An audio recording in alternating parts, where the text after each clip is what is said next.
मेरा नाम रोहन है और मैं विदेश मंत्रालय में 8 साल से काम कर रहा हूँ। कुछ समय पहले मेरे कुछ ट्वीट्स वायरल हुए थे जिसमें मैंने ये बताया था कि एक्सटर्नल अफेयर्स में करप्शन केसेस और सेक्सुअल हरासमेंट केसेस के बारे में। इस वीडियो में मैं आपको ये बताऊंगा कि मुझे ये सब कैसे पता चला और इसमें मैं ये भी बताऊंगा कि मैं कैसे यहाँ तक पहुंच गया कि मुझे ये पता चल गया कि एस जयशंकर भी करप्ट है और इंडिया तो बहुत दूर की बात है, वो प्राइम मिनिस्टर मोदी के भी लॉयल नहीं है। मैं 8 साल मैंने काम किया है मंत्रालय में, 3 साल मैं एम्बेसी ऑफ इंडिया मॉस्को में काम कर रहा था। इसके बाद मैं 1 साल 3 महीने consulate general of India Sao Paulo में था। साओ पोलो जब मैं पहुंचा तो वहां पे मैंने नोटिस किया, वहां पे जो कॉन्सुलेट की हेड थी मनीषा स्वामी, वो सबको हरास करती थी। वो ऑफिस आती ही नहीं थी बिल्कुल भी, ऑफिस की रिसोर्सेज का टोटल मिसयूज कर रही थी। सुबह ऑफिस आती थी, आकर के चिल्लाती थी, उसके बाद चिल्लाने के बाद आधे घंटे ज्यादा से ज्यादा बैठती थी, सबके ऊपर चिल्लाती थी, उसके बाद ऑफिस से निकल गई। उसके बाद सारे दिन वो बाहर रही, शाम को आधे घंटे या 15 मिनट पहले वो वापस आ जाती थी, आकर के फिर सबके ऊपर चिल्लाना और फिर उसके बाद चले जाना। कभी कभार शाम को नहीं आना, कभी कभार सुबह नहीं आना।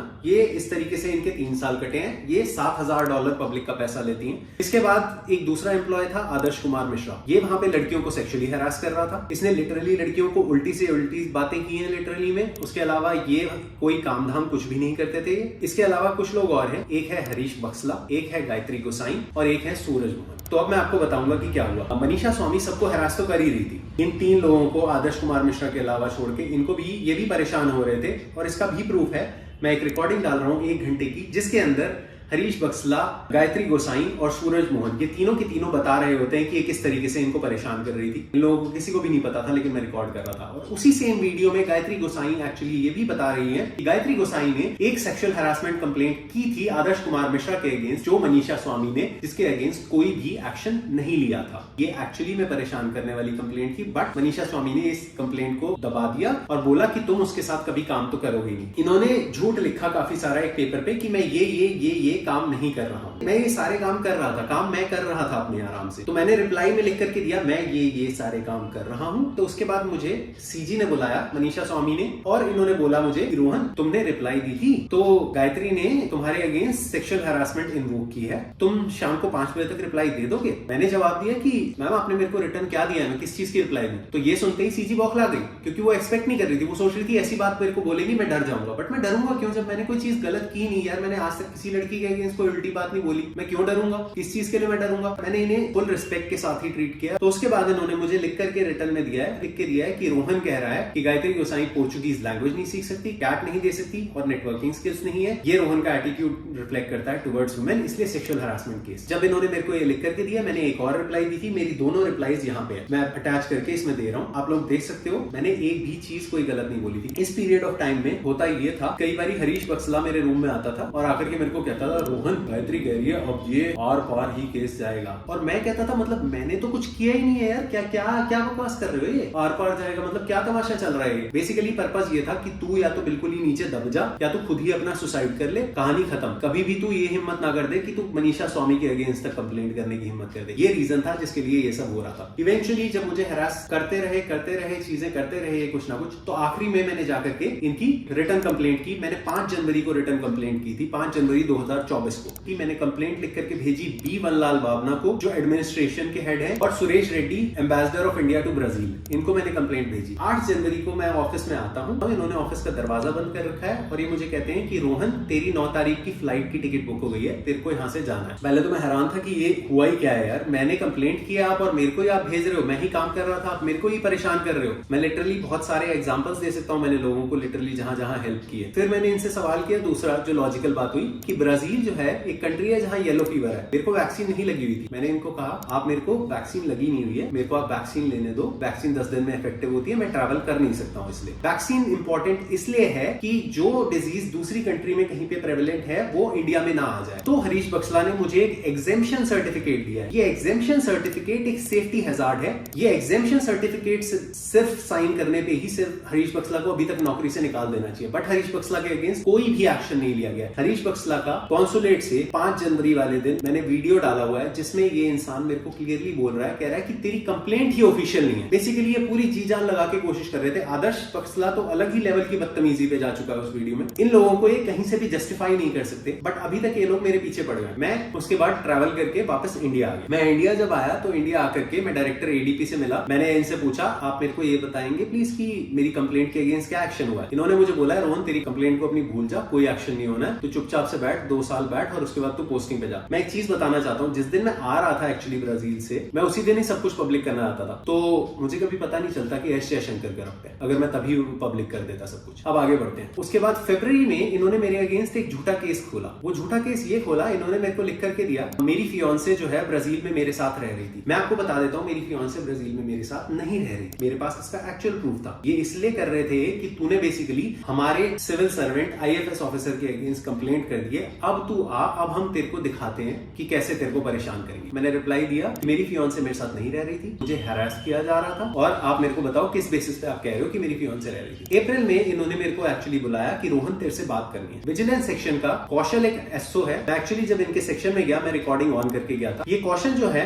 ये एक्चुअली मेरे को बता रहे हैं उसी रिकॉर्डिंग के अंदर कि रोहन, सीनियर ऑफिसर्स के अगेंस्ट जब भी कंप्लेंट हुई है तो होता ये है कि जो कंप्लेंट करता है एक्शन उसके अगेंस्ट ही होता है। ये कौशल मुझे सेटअप कर रहा था। उसी सेम रिकॉर्डिंग में ये अंदर आगे जाकर के मैं अंडर सेक्रेटरी से मिलता हूँ। ये रिकॉर्डिंग आप कोई भी सुन सकते हो। ये रिकॉर्डिंग क्लियरली इलीगल काम चल रहा था और बेसिकली मुझे हैरास कर रहे थे। इन्होंने एक्चुअली में प्लान बना लिया था कि तूने एक सिविल सर्वेंट के अगेंस्ट, हमारे सिविल सर्वेंट के अगेंस्ट तूने कंप्लेंट कर दी, अब तू आ जा। इवेंचुअली ये सब चीजें हो जाने के बाद मैंने अब जाकर के सबसे पहली पोस्ट फेसबुक पे की। इस वीडियो के अंदर मैंने सारे के सारे रिकॉर्डिंग, सब चीजें मैंने अटैच कर दी। इन लोगों को लग रहा था मेरे पास कोई प्रूफ है ही नहीं। जब मैंने ये प्रूफ्स रिलीज किए तो मुझे एक्चुअली एक फॉर्मर एम्प्लॉय ने कॉन्टैक्ट किया और उस फॉर्मर एम्प्लॉय ने बताया सुरेश रेड्डी की करप्शन के बारे में। उसने बताया कि सुरेश रेड्डी ने बगदाद में 2013 में एम्बेसी की बिल्डिंग चेंज करवाई थी और रेंट 4 गुना बढ़ा दिया था। और इन्होंने बताया कि 22 साल पहले एक रेप केस हुआ है इस्तांबुल में, और मैं मैसेजेस सारे के सारे अटैच करके दे रहा हूं। जो एम्बेसडर था उसने मेड का रेप किया था और जो इन्होंने मुझे बताया वो लेडी वहां पे अभी भी काम कर रही है। ये 2 केसेस जब इन्होंने बताया तो उसके बाद मैंने एक और वीडियो बनाया था। उसके बाद जब मैंने ये वीडियो और रिलीज की थी तो इन्होंने मिनिस्ट्री ने, जबकि ये सारी रिकॉर्डिंग्स अवेलेबल थी, सब चीजें अवेलेबल थी, इन्होंने मेरे को सस्पेंड कर दिया, मुझे सस्पेंड कर दिया। इन्होंने इनके अगेंस्ट कोई एक्शन नहीं लिया। एक चीज और बता देता हूं मैं आपको, आदर्श कुमार मिश्रा जो लड़कियों को हरास कर रहा था, मेरा फेसबुक का वीडियो और मेरे इंस्टाग्राम के वीडियो, इन दोनों के बाद किसी एम्प्लॉय ने Adarsh Kumar Mishra embassy of India Cambodia में, जहां पे घर दिए जाते हैं, वहां अपनी बीवी के साथ हाथापाई कर रहा था, उसको धक्का मुक्की कर रहा था। वो सब जो बिल्डिंग होती है उसके लिफ्ट के कैमरा में रिकॉर्ड हुआ था, वो सब एम्बेसी को रिपोर्ट हुआ था। ये वीडियो भी पड़ी हुई है ऑनलाइन। उसके बाद भी इन्होंने कोई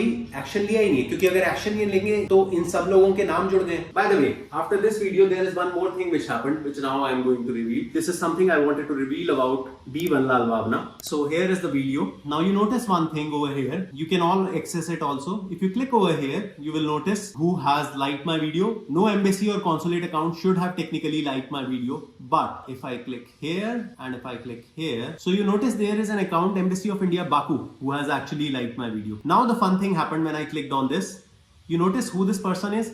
This is B. Vallal Bhavna, and I will tell you why this account liked my video. Generally what happens is these Instagram profiles are being handed over to local employees. So some local employee has seen this video and she has liked it, and I am even attaching a photo of this employee along with B. Vallal Bhavna while she was interpreting while he was in Baku. Most probably this guy has harassed this employee. That is the reason she liked this video. But regardless, nothing has happened. Nothing, no action has been taken. इस सब के बाद मुझे और एक case के बारे में पता चला था, रेप और मर्डर केस। बांग्लादेश में इंडियन हाई कमीशन में एक माइनर लड़की का रेप और मर्डर हुआ था by 3 employees of Indian High Commission. Her body was dropped in the official vehicle of Indian High Commission outside. If cross-referencing is going to be done, lots of details are going to come out regarding this case. Bangladesh के court में गया है और उसके बाद इन 3 लोगों को immediately वापस इंडिया ले आया गया था। इनके अगेंस्ट कोई एक्शन नहीं लिया गया। उसके बाद जो मैंने आपको बताया था कि बगदाद में जो इन्होंने मुझे बताया था कि 4 गुना रेट बढ़ाया था एम्बेसी बिल्डिंग चेंज करने का, तो मैंने एक्चुअली में इसके रिगार्डिंग आरटीआई फाइल कर दी। एम्बेसी की बिल्डिंग चेंज हुई है जब सुरेश रेड्डी वहां पे एम्बेसडर था और रेंट बढ़ाया गया है $2,916 से